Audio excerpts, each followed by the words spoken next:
No nome do pastor de Mola, da sua esposa Daiane, nós queremos vos desejar um ano feliz de 2012, cheio de bênçãos do Senhor e cheio de saúde e prosperidade. Eu quero vos agradecer por vocês fazerem parte deste Grupo Vida do mês de janeiro, o primeiro do ano de 2012. E hoje vamos falar sobre buscar o propósito de Deus. Mas antes de nós seguirmos com a lição, vamos ouvir esta música de louvor e adoração ao Senhor e eu já volto.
Pois todos nós já fizemos a pergunta a nós mesmos, porque é que nós estamos aqui? Qual é o propósito de nós vivermos, não é? Eu já fiz essa pergunta a mim mesmo e muitas das vezes nós podemos fazer essa pergunta. E sabem, nós vivemos tão ocupados com as nossas vidas, atarefados com família, trabalho e tanta coisa à nossa volta, não é? Que muitas das vezes nós nos esquecemos que Deus tem um propósito especial para nós, que já tinha sido desde o princípio que Ele tem esse propósito para as nossas vidas. Nós somos os agentes especiais de Deus aqui na Terra para trazermos a mudança. E Deus escolheu a cada um de nós para podermos fazer essa mudança. Deus confia em nós para fazermos essa mudança. E sabem, Deus é um Deus de plano e de propósito. E Ele, como um Deus de plano e de propósito, Ele tem um plano na sua vida, Ele tem um propósito na sua vida. E você pode crer nisso. Agora mesmo você pode crer nisso, que Deus tem um propósito na sua vida e um plano na sua vida. Sabem, muitas vezes perguntamos, mas será que Deus me escolheu? Claro que Deus o escolheu. Sabem, a palavra do Senhor diz em Jeremias, capítulo 1, versículo 5, diz assim: antes que eu te formasse no ventre, te conheci. E antes que saísse da madre, te santifiquei. E às nações te dei por profeta. Então você veja, Deus está falando para Jeremias, olha, antes que tu existisses, já tinha escolhido, já tinha um propósito na tua vida. E a mesma coisa é consigo e comigo. Antes de nós existirmos, Deus já tinha um propósito nas nossas vidas. E é interessante que o Salmo 139, versículo 13 e 14, é maravilhoso porque diz assim: pois criaste o meu interior, entreteceste-me no ventre da minha mãe. E o versículo 14 diz: eu te louvo porque de um modo terrível e maravilhoso fui formado. Então vejam, nós fomos criados à sua imagem e semelhança. Nós não estamos aqui por acaso. Nós não somos um acidente. Talvez alguém tenha dito que tu és um acidente, estejas aqui por acaso, mas não. Nós não estamos aqui por acaso, porque nós somos filhos de Deus e filhas de Deus. E Deus nos ama tanto que Deus tem um propósito nas nossas vidas. Sabem, nós não nascemos por acaso ou por acidente. Isso é interessante, que Deus tem um plano na sua vida, na minha vida. Sabem, há um versículo muito bom que eu gosto e maravilhoso que diz em Jeremias 29:11: eu sei os planos que tenho para ti, para planos de paz e não de mal, para vos dar uma esperança e um futuro. Então você veja, Deus tem um plano para as nossas vidas. Deus tem um plano para a tua vida. E o plano que Deus tem não é um plano de mal, mas um plano de paz. E Ele nos dá essa esperança e Ele tem um futuro para cada um de nós. Sabem, é interessante que eu falei sobre Jeremias, não é? E falei sobre Salmo 139, versículo 13 e 14, e também sobre Jeremias 29:11. Mas há uma personagem na Bíblia que nós podemos ver que aquilo que Deus fez na sua vida. E essa personagem é Moisés. E sabem que Moisés nasceu num tempo muito peculiar. O faraó do Egito perseguiu os israelitas e os escravizou, e decidiu que todas as crianças que nascessem do sexo masculino seriam lançadas no rio Nilo.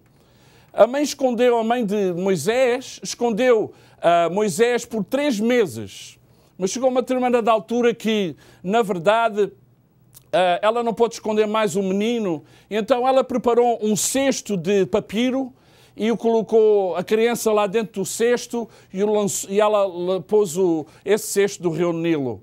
E vocês vejam uma coisa, Moisés nasceu com um propósito. Todos vocês mais ou menos sabem qual foi o propósito de Moisés, de poder trazer libertação, não é? Tirar o povo de Deus, os israelitas, das mãos e das garras do faraó.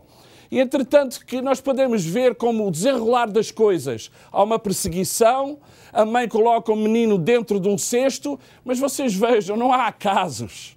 Não há acasos nas nossas vidas. O cesto está no rio. A filha de Faraó vai tomar banho no rio. E o que é que ela encontra no rio? Encontra exatamente esse cesto com o menino Moisés dentro do cesto. Então ela pega no menino, leva-o para o palácio do Faraó, porque ela era filha do Faraó, e depois ela decide que devia de ser uma mãe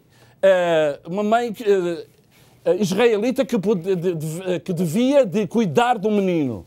E quem é que ela vai escolher? Vai escolher precisamente a mãe de Moisés para poder cuidar do menino. Sabem, nas nossas vidas não há coisas por acaso, sabem?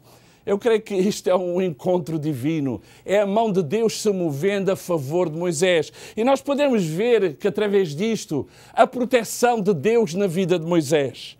Nós podemos ver que Deus, mesmo que as coisas possam ser preparadas, situações más possam ser preparadas contra nós, Deus tem o poder de reverter as coisas e de as tornarem bem. Amém? Então nós podemos ver, meus irmãos, que aquilo que o diabo pode preparar contra nós, para mal, Deus tem o poder para o tornarem bem. Sabem? Porque Deus tem todo o poder nos céus e na terra. E nós podemos ver que Deus tinha um propósito na vida de Moisés. Deus já o tinha escolhido desde antes dele ser criado. Ele já era um pensamento no coração de Deus. E nós podemos ver que este Jeremias 29:11 se cumpre na vida de Moisés. Eu sei os planos que tenho para ti. Planos de bem, planos de paz e não de mal, para te dar uma esperança e um futuro.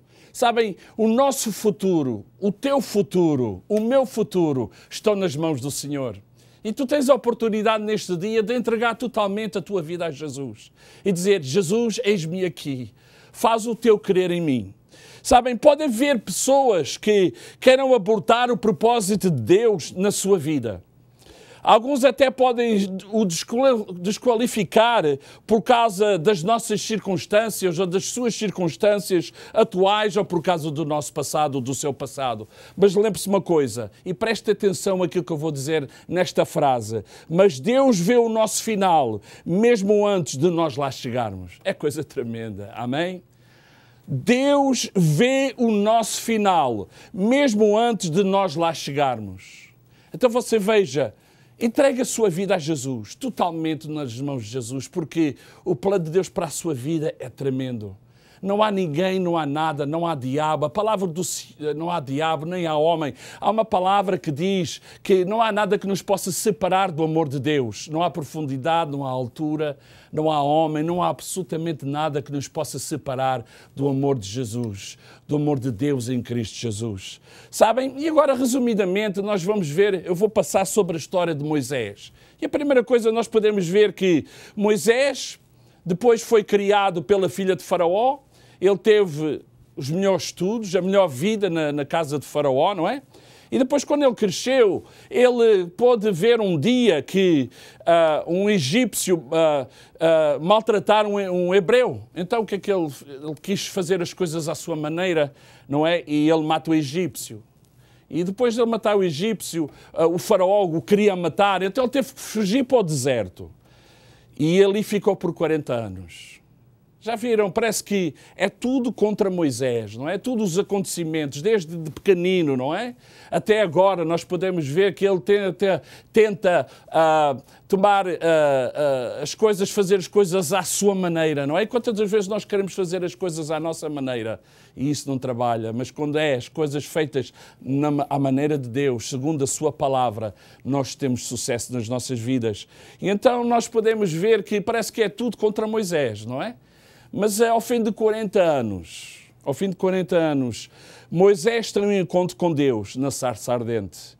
E ali Deus fala com Moisés para libertar o seu povo das garras de Faraó.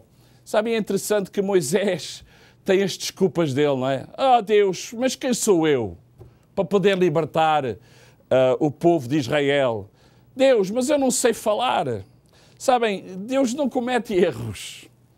Deus conhecia Moisés muito antes de o chamar para cumprir o seu propósito.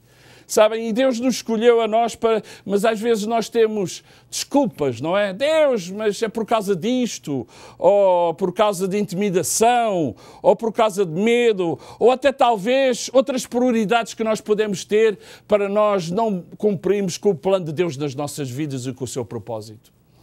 Sabem, mas Deus tem um plano e um propósito na tua vida, na minha vida.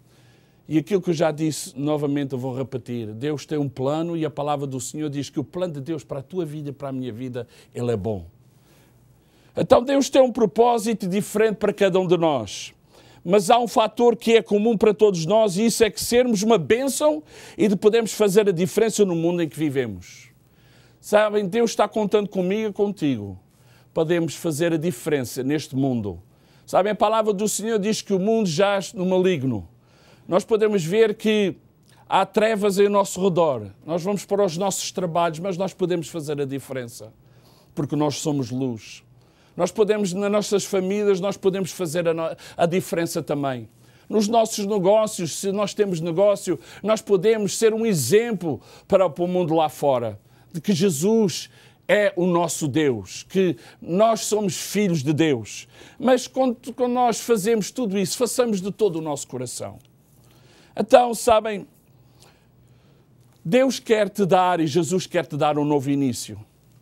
Talvez tu tenhas um vazio dentro do teu coração e esse vazio só pode ser preenchido pela presença de Deus. E é isso que eu oro neste dia, que o seu coração possa ser cheio da presença de Deus e do amor de Deus. Hoje você pode experimentar o perdão, pode experimentar a cura, a restauração e a libertação de Deus na tua vida. Deus te quer dar um novo começo. Então repitam após mim esta oração. Você tem uma oportunidade de dar o seu coração a Jesus. De dizer para Jesus, olha, eu tenho seguido os meus próprios caminhos, mas a partir de hoje eu quero ter um novo começo na minha vida. Eu quero entregar totalmente o meu coração a Ti, Jesus.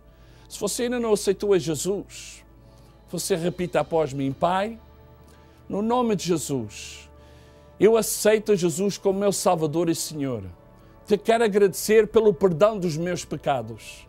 E obrigado, Senhor, porque os meus pecados são lavados e purificados no Teu sangue. E te agradeço, Senhor, pelo perdão dos meus pecados, por me receberes nos Teus braços. Amém. E se você quer fazer um novo começo na sua vida, você repita após mim, Pai, no nome